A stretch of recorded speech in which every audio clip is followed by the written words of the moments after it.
Hello and welcome everyone in geography class.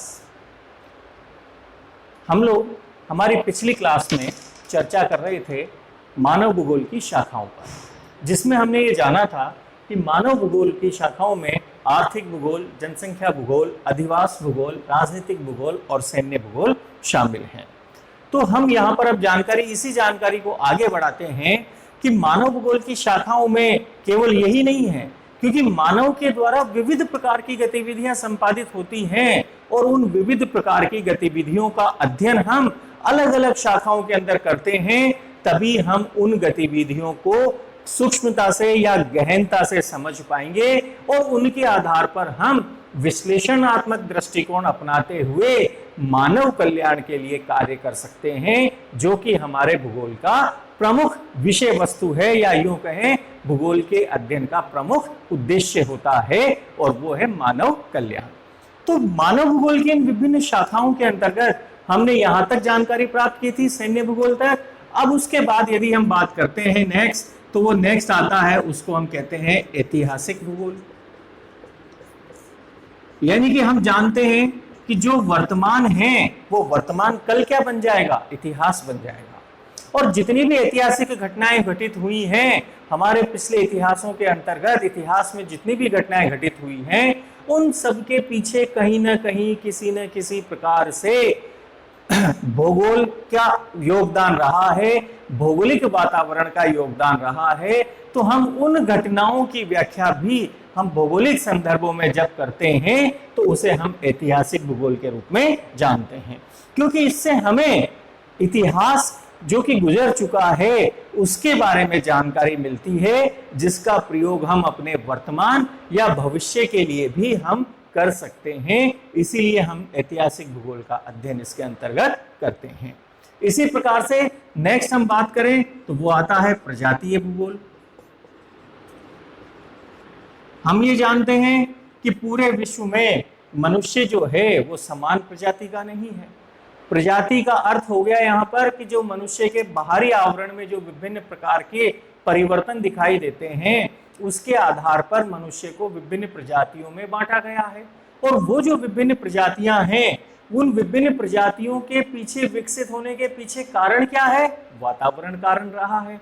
तो वातावरण का योगदान मानव प्रजातियों के वर्गीकरण में किस प्रकार से रहा है, किस प्रकार की प्रजाति कहाँ पर हमें देखने को मिलती है, उनकी जीव वैज्ञानिक बनावट क्या है, या उनकी शारीरिक विशेषताएं किस प्रकार की हैं, उन सभी का अध्ययन इस प्रजातीय भूगोल के अंतर्गत किया जाता है।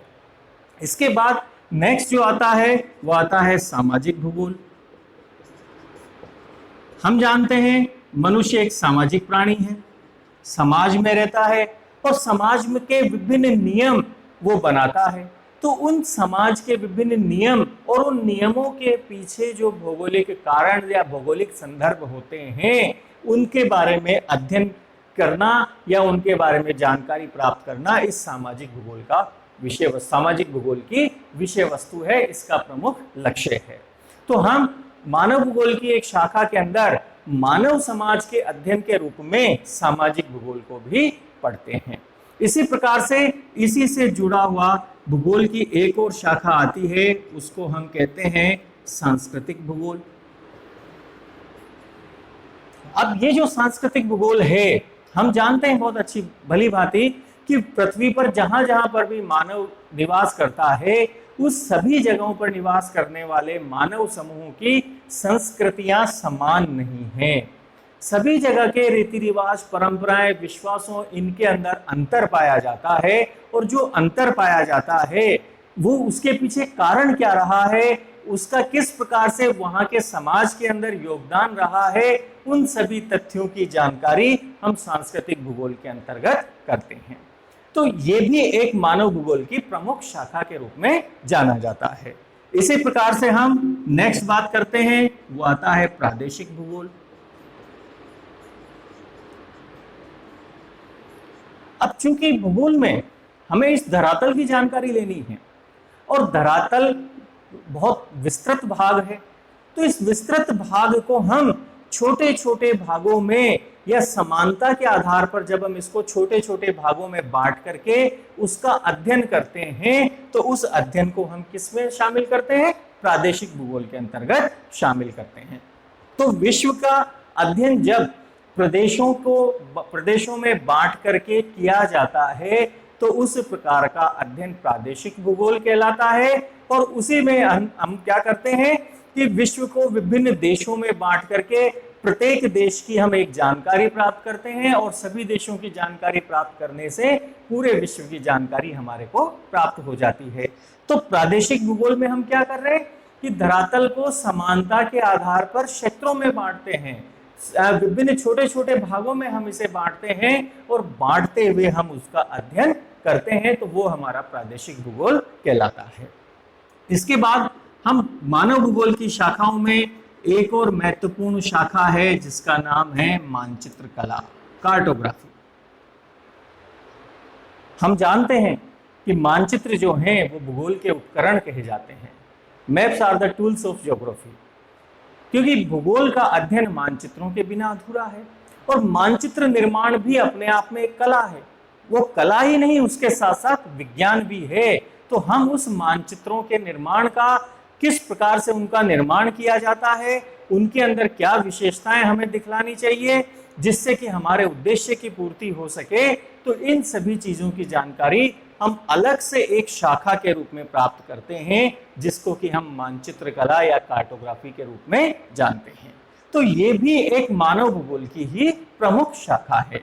और यदि हम बात करें तो अब वर्तमान के अंदर हम भूगोल की इस शाखा पर काफी अधिक ध्यान दे रहे हैं और वो है अनुप्रयुक्त भूगोल, एप्लाइड जियोग्राफी।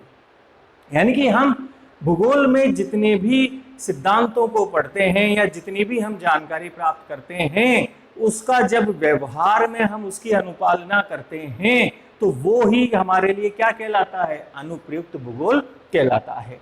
इस अनुप्रयुक्त भूगोल के आधार पर ही हम विभिन्न प्रकार की जो मानव के समक्ष समस्याएं आ रही होती हैं उन समस्याओं का हम निराकरण करने का प्रयास करते हैं। तो ये एप्लाइड ज्योग्राफी वर्तमान संदर्भों में काफी अधिक महत्वपूर्ण हो रहा है। तो इस प्रकार से यदि हम यहाँ पर देखते हैं तो मानव भूगोल को विभिन्न शाखाओं के अंदर, जो कि यहाँ पर हमने तकरीबन 12 शाखाओं के बारे में बात की है, हम यदि चाहें तो इनको और भी गौण शाखाओं के अंदर बांट सकते हैं। जैसे कि आर्थिक भूगोल को हमने कृषि भूगोल में, औद्योगिक भूगोल में, परिवहन भूगोल में, व्यापार भूगोल में, इसी प्रकार अधिवास भूगोल को हमने ग्रामीण अधिवास, नगरीय अधिवास, इन अलग अलग भागों में बांटा है। उसी प्रकार से अपने आप में ये एक विस्तृत विषय रखते हुए जुड़ा हुआ है। लेकिन यहाँ पर हम इस बात को ध्यान रखें कि ये जितने भी मानव भूगोल की शाखाएं हैं ये अलग अलग होते हुए भी सभी आपस में जुड़ी हुई हैं। क्यों? क्योंकि मनुष्य जो है इन सबके पीछे किसका हाथ रहा है? किसके लिए अध्ययन किया जा रहा है? मनुष्य के और मनुष्य की गतिविधियों का। तो जब मनुष्य इसके अंतर्गत शामिल है तो इसका अर्थ ये हुआ कि ये जितनी भी शाखाएं हैं भले ही ये हमें अलग अलग दिखलाई देती हैं लेकिन ये सभी आपस में एक दूसरे के साथ जुड़ी हुई हैं। और यही बात इसकी परिभाषा से भी स्पष्ट होती है कि मानव भूगोल क्या कर रहा है? मानव और वातावरण के अंतर संबंधों का अध्ययन करता है। और उसी बात को हम बार बार समझते हुए अब ये बात स्पष्ट तौर पर हम कह सकते हैं कि मानवीय गतिविधियां किसी भी प्रकार से हो, हम उन गतिविधियों का अध्ययन सूक्ष्मता से और गहनता से करने के लिए हमने मानव भूगोल को विभिन्न शाखाओं में इस प्रकार से बांटा हुआ है। और ये जानकारी हमारे लिए बहुत ही अधिक महत्वपूर्ण है। अब इसके बाद हम अगले विषय पर हमारी अगली क्लास के अंदर चर्चा करेंगे। आप इसी प्रकार हमारे साथ बने रहिएगा। थैंक्स।